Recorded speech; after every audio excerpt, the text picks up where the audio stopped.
year ago, we were here in Baltimore catching up with restaurants who never got their money from the Restaurant Revitalization Fund. Now, a year later, we're checking up on the state of restaurants. Every restaurant has something different their customers always come back for.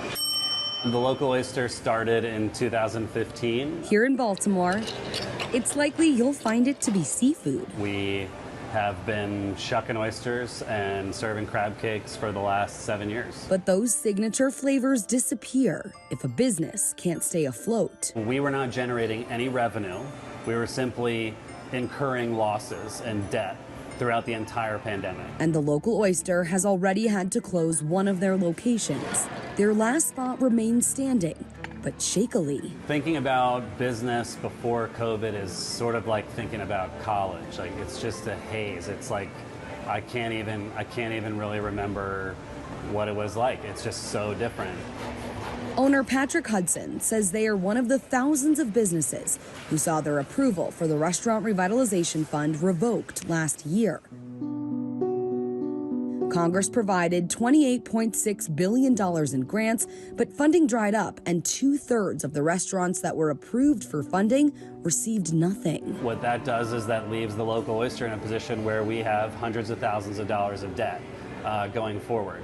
And to be honest, I don't know how sustainable that is. I don't know how that's going to last. It's been over a year since that bad news was delivered, but the ripple effects of the pandemic continue to affect them every minute of every day. And it's kind of surreal. And people will come up to me during service and say, well, I'm really glad you survived the pandemic. And I just have to shake my head. I mean, we're going to be struggling with the impact of the pandemic for the next generation of restaurant owners. It would be like equating you to having a year and a half worth of mortgage payments that you hadn't been able to pay, and all of a sudden you get a job.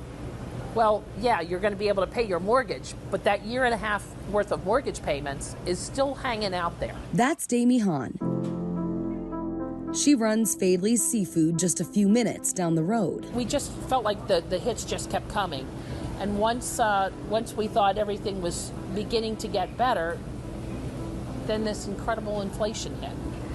And it has been difficult again. Give me an order of fried clams. They've been in business for more than 130 years, yet these last few years have been unmatched.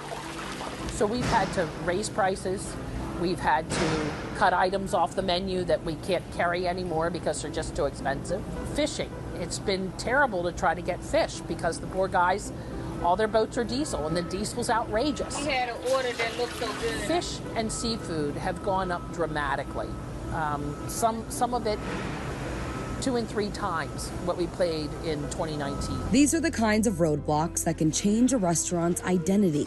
We consider ourselves really ambassadors of the Chesapeake region.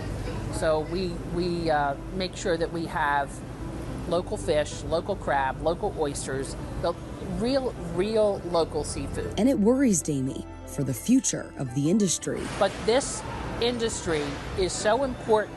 We tell the story of the Chesapeake, but there's restaurants who tell stories of the farms and the other industries. In Baltimore, I'm Jessie Cohen reporting.